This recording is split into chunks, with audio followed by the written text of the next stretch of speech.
Pernah dengar kalimat begini, yang penting kan masih ada dana desa. Nah, justru di situ letak masalahnya. Karena tidak semua kegiatan boleh dibiayai melalui dana desa. Seperti biasa di channel Desa Kula, sebelum kita bahas lebih jauh, kita seruput dulu kopinya.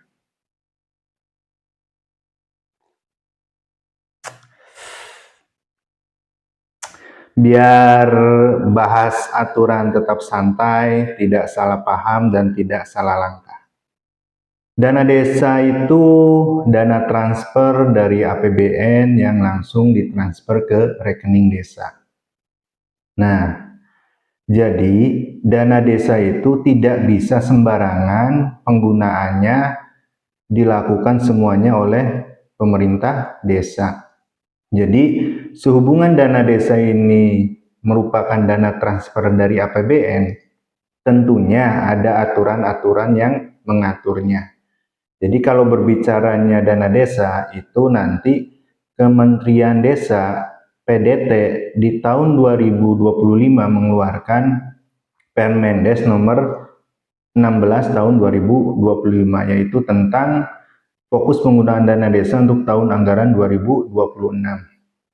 Nah, di Permendes 16 tahun 2025 itu tidak hanya membahas terkait prioritas penggunaan dana desa untuk tahun 2026. Di dalam Permendes 16 itu dibahas juga terkait larangan penggunaan dana desa. Jadi, selain dana desa itu ada prioritas penggunaannya, di sana pun dijelaskan bahwa ada kegiatan-kegiatan yang dilarang menggunakan dana desa. Teman-teman warga desa, pada kesempatan kali ini saya akan mencoba membahas larangan-larangan kegiatan apa saja yang tidak boleh dibiayai melalui dana desa. Bahwa di dalam Permendes 16 itu ada 8 kegiatan yang tidak boleh dibiayai melalui dana desa. Yang pertama, bahwa dana desa dilarang untuk honorarium aparatur desa. Jadi, desa tidak boleh menganggarkan honorarium baik untuk kepala desa, perangkat desa, maupun untuk anggota BPD. Sumber dananya dari dana desa. Jadi kalau berbicaranya honorarium ataupun siltap itu ada sumber dana di luar dana desa. Kalau berbicaranya siltap itu biasanya dari alokasi dana desa, itu sumbernya dari APBD. Atau kalau berbicaranya tunjangan itu bisa dari PADES, DBH, dan sumber dana lainnya, kecuali yang tidak diperbolehkan itu dari dana desa. Yang kedua, bahwa dana desa itu dilarang untuk perjalanan dinas luar daerah.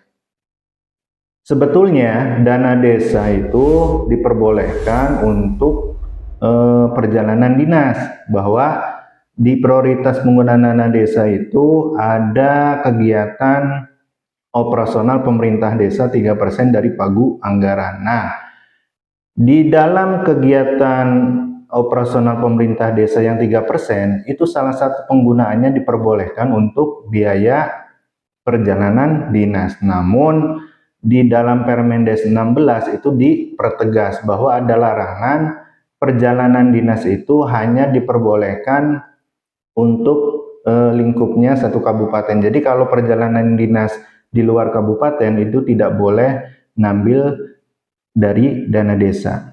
Nah, kemudian yang ketiga, bahwa dana desa itu dilarang untuk pembayaran iuran jaminan sosial. Apa saja iuran jaminan sosial itu? Biasanya ada untuk BPJS Kesehatan ataupun untuk BPJS Ketenagakerjaan. Nah, untuk iuran jaminan sosial ini tidak boleh mengambil sumber dananya dari dana desa, karena untuk pembayaran iuran BPJS Kesehatan maupun BPJS Ketenagakerjaan itu sumber dananya dari alokasi dana desa yang dari ADD. Jadi ADD itu sumber dananya dari kabupaten. Jadi kalau misal desa menganggarkan ngambilnya dari dana desa itu berarti melanggar yang sudah ditetapkan melalui Permendes 16 tahun 2025. Kemudian yang keempat, ini larangan dana desa itu bahwa dana desa tidak boleh digunakan untuk membangun kantor desa atau balai desa. Jadi dana desa tidak diperbolehkan untuk membangun kantor desa atau balai desa. Nah, ada pengecualian.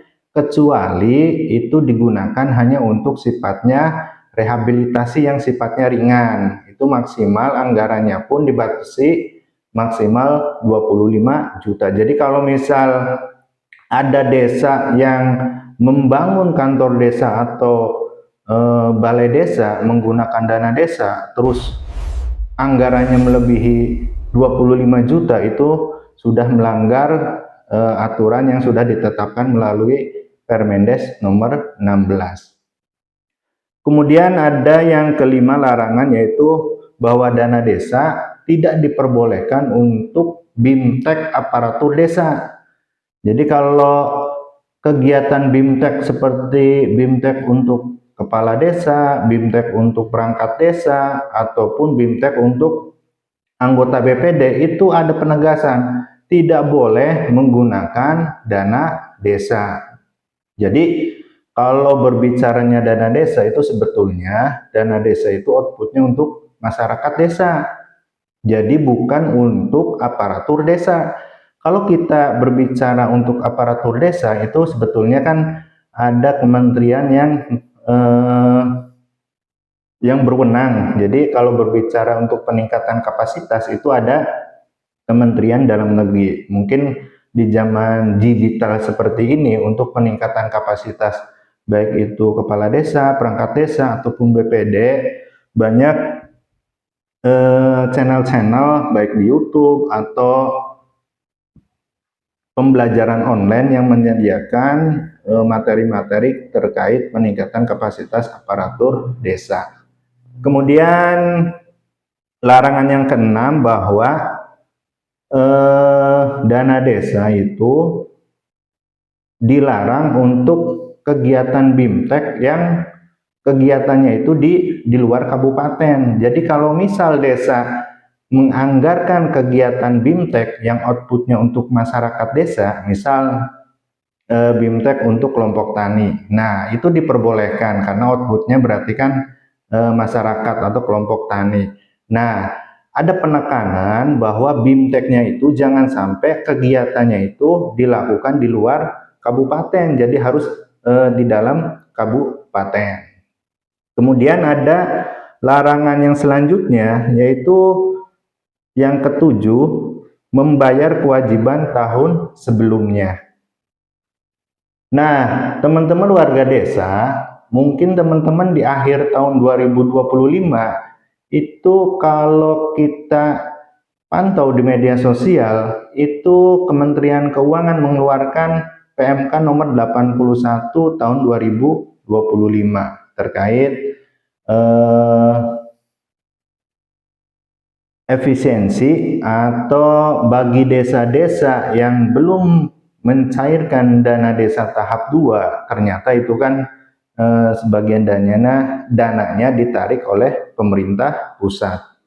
Sedangkan ada beberapa desa bahwa kegiatan dana desa tahap 2 itu walaupun uangnya belum cair, tapi pemerintah desa berspekulasi mengerjakan terlebih dahulu menggunakan entah itu dana talang atau dengan skema apapun, sehingga ketika PMK 81 itu turun, kepala desa itu kebingungan untuk menutupi kegiatan yang sudah dilaksanakan. Nah, di tahun 2026 itu di Permendes nomor 16 dipertegas bahwa dana desa untuk tahun 2026 itu dilarang untuk membayar kegiatan yang sudah dilakukan di tahun 2025.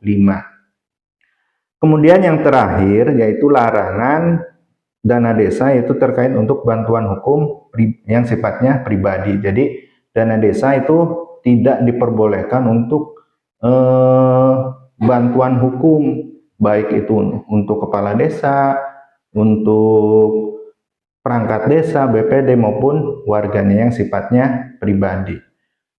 Teman-teman warga desa, bahwa di Permendes 16 tahun 2025 itu berbicara skala prioritas penggunaan dana desa untuk tahun 2026 sekaligus membahas terkait larangan penggunaan dana desa. Jadi untuk tahun 2026 ini ada penegasan terkait larangan-larangan kegiatan yang tidak diperbolehkan menggunakan anggaran dana desa.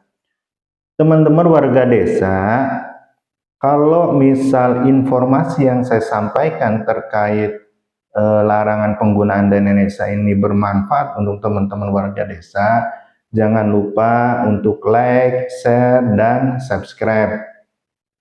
Mudah-mudahan channel Desa Kula ini semakin berkembang, bisa menginformasikan isu-isu terkait isu desa, dan jangan lupa untuk teman-teman warga desa untuk selalu membersamai desa agar desa ke depan bisa menjadi lebih baik, menjadi lebih mandiri, dan saya akan terus untuk menginformasikan hal-hal yang terkini terkait informasi seputar desa. Salam Merdesa, Desa Kula membaca, menulis, dan membumi di desa.